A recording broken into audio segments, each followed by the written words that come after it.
אום אל-פחם. הפועל כפר סבא. הפועל אום אל-פחם. הפועל כפר סבא. דיון נוסף. צו מניעה. בקרת התקציבים. די עם הבולשיט. אני אישית מאמין שהפועל כפר סבא תשחק העונה בליגה הלאומית. אום אל-פחם מגיע לה להיות בליגה לאומית? לאום אל-פחם ניתנו הרבה מאוד ארכות, הם לא עמדו בכך. נתנו לי את הארכות, 2 ארכות, ב4 ימים שלها.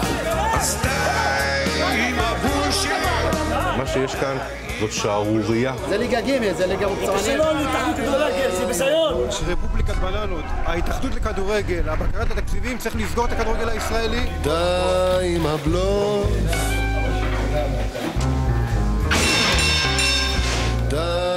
טוב, אנחנו לאייטם שמוגדר קרקס מדרנו, האמת שאין מילה, אין מונח שיותר מתאים למה שקורה כאן סביב העניין הזה. אנחנו מארחים באולפנינו את סתיו שחם, יושב ראש ובעלים של הפועל כפר סבא. שלום, ברוך הבא לאולפנינו. אתה יודע, דרך אגב, הבן אדם רק הגיע לכדורגל בליגה א' והוא מקבל חשיפה כמו אחד מליגת העל, הוא לא היה רוצה את החשיפה הזאת. אבל איזה חשיפה? מישהו היה יודע עליו? הוא היה מעדיף להיות בליגה לאומית. רגע, אז אולי באמת כדאי שיספר לנו מאיפה הוא בא ומה הוא עושה. רגע, שנייה, בואו ניתן קודם את הכותרת לאייטם, נסביר, הוא הבעלים של הפועל כפר סבא. אום אל-פחם שיחקה הערב את משחקה הראשון, הובסה 1-4, חצי קבוצה בכלל לא עברה בבקרה התקציבית. מחר יש לכם דיון מול 5 דיינים. לפני שתספר לנו קצת על עצמך, בואו נדבר רגע על הנושא עצמו. הנושא עצמו, מה בכלל החשיבות של הדיון מחר? התחילה הליגה, אום אל-פחם כבר שיחקו היום.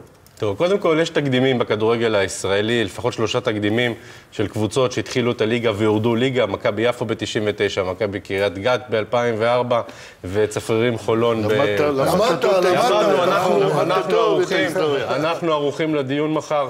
יש תקדימים, הדיון הוא דיון לבקשתנו, כי אנחנו חושבים שכל מה שנעשה כאן, ואתם רואים, זה קרקס אחד שלם. רק שכאן במקרה הזה, סליחה, הערת סוגריים, כאן במקרה הזה, מי שקבע שהמחזור הראשון ישחק ואום אל-פחם תוכל לשחק, זה השופט אורי גורן. זה השופט אורי גורן שקבע... הוא אומר לדיינים מחר, חברים, תאשרו את זה. הוא קבע שיהיה דיון, אבל מצד שני הוא לא נתן לנו את הסעד של ביקשנו. אבל מצד שני... אני אגיד לך משהו?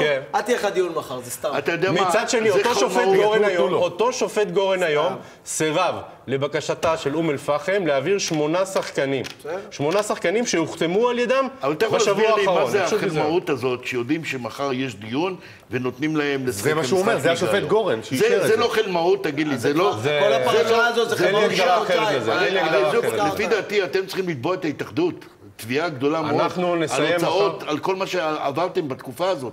לא יכול להיות שלא תתבעו את הכסף שמגיע לכם. לא רק זה, הוא הכין תקציב לליגה לאומית. מה הנזק הכלכלי שלך? הפועל כפר סבא היום עומדת על תקציב של 4.5 מיליון שקלים, פלוס מענקי עלייה. זה 3 מיליון יותר. לעומת זאת, אום אל-פחם משחקת עם הנוער בליגה הלאומית. תגידו לי אתם, זאת לא בדיחה. לא, אבל אום אל-פחם אומרת שהיא בעצם עומדת במינימום הנדרש. היא כביכול עומדת. אין לה מספיק לשחקנים, אבל נגיד לקבוצת הנוער שלה ולמאמנים ולמשכורות ולמנהלה, היא עומדת. לא ידעת שזה פה בדיחה? לא, אני האמנתי שהכדורגל הוא טוב, שהכדורגל הוא בסדר. באמת? אבל הופתעתי, אבל בשביל זה אני כאן מתקן. אני חושב שזה פרק עצוב בהתנהלות של ההתאחדות לכדורגל, בראשותו של הגאון מווילנה, מר לוזון. אבל אי אפשר להאשים רק את ההתאחדות. זה בושה. אתה לא היית פה בארץ, אתה לא יודע מה היה. לא רק ההתאחדות, זה בתי הדין, זה הבקרה התקציבית. אתה לא צודק פה, בוא נגיד לך למה, אבל אשמים. אתה לא צודק פה. ההתאחדות הורידו את אום אל-פחם ליגה.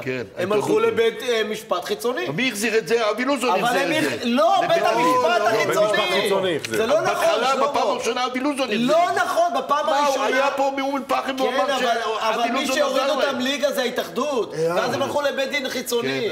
בשיח חלמאות שאישרו לאום אל-פחם לשחק. 9 פעמים. ולא... נכון, זה לא בסדר. 9 פעמים. שנתנו למרכז, זה לא בסדר. אישרו להם עכשיו כבר לשחק, ולא אישרו להם לרשום את השחקנים. עזוב, אריה, ברגע שקבוצה אין לה תקציב צריכה לרדת ליגה. אני רוצה לקחת אותך קדימה ולשאול אותך אולי שאלה שהיא לא פוליטיקלי קורקט, אבל אין מה לעשות, השאלה הזו נשאלת גם אם לא כל כך בתקשורת, ודעתך חשובה לי כאן ומעניינת. האם לעובדה ששניים מהדיינים בדיון הקודם היו ערבים, האם לעובדה הזו הייתה חשיבות לדעתך בהחלטה שהם קיבלו, החלטה שהם הגדירו אותה ואמרו אל תקראו לזה תקדים, אבל בכל זאת הם קיבלו אותה? תראה, אני אומר לך את האמת, אני לא חושב. כולנו בני אדם, זה קודם כל אחד מהם דרוזי ושני ערבי, זה לא משנה כרגע.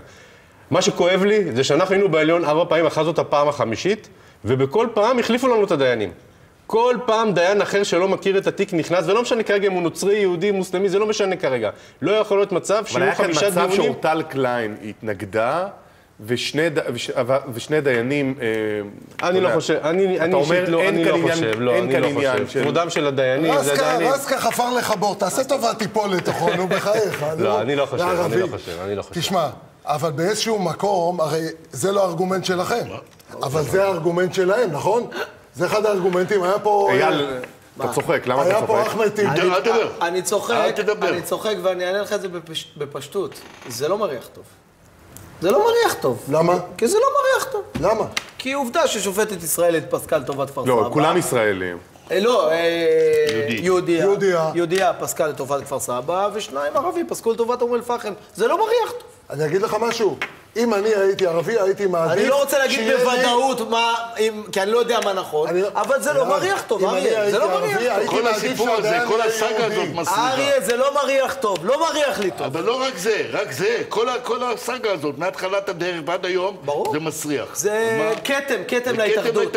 כתם להתאחדות, אבל לא רק הם אשמים. מה על המקום? והיה ומחר באמת הדיון הזה... קודם כל, אנחנו באים מחר בכל הכוח שלנו, כי זו דקה 90 מבחינתנו, אנחנו הולכים להילחם בבית הדין. אתה הולך להילחם סתם.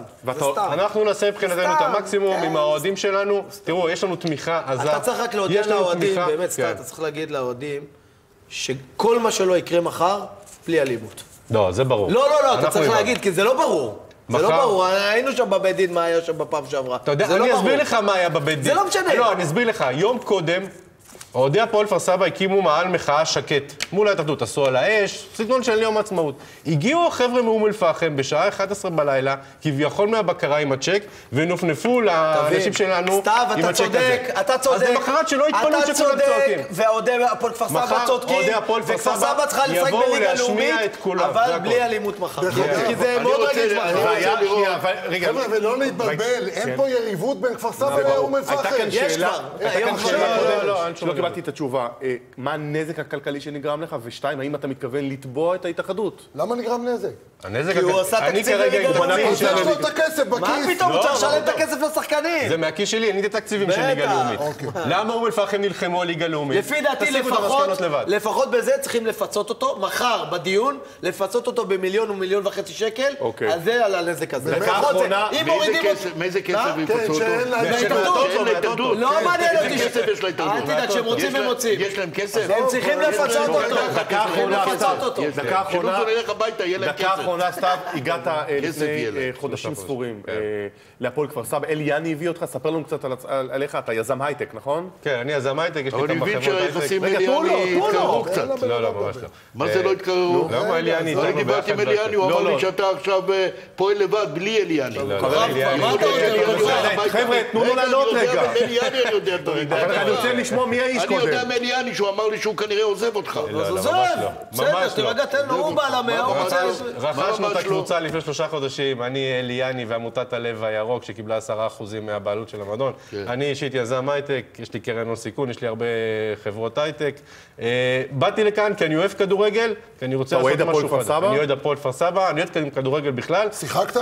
לא, אני הייתי שחיין, היום אני אטלט, אני לא בעולם הכדורגל. תבין, הוא לא רצה לצרף את שום. ואת אלי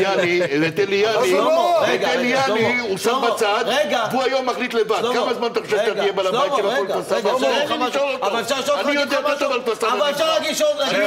אבל אפשר להגיד לך משהו. תגיד לי אתה, אפשר להגיד לך משהו. הבן אדם הוא בעל המאה, הוא רוצה את מי שהוא רוצה. הוא לא חייב לקחת את שום. מה אתה רוצה? אני לא מבין. אני פה 20 שנה הקרובה ולא מתכוון ללכת. שלמה, אבל שום יכל לקנות את זה בלעדיו. למה שום לא קנה את הקבוצה? למה שום לא קנה את הקבוצה הוא בלעדיו? ישב עם שום ביחד. אבל שלמה, זה הכסף שלו, יעשה מה שהוא רוצה. הוא לא חייב לקחת את שום מאמן. בוא נראה כמה זמן זה יחזיק מעמד. בסדר, זה מה שהוא. יהיה טוב. שיהיה בהצלחה. סתיו שחם, תודה רבה. תודה.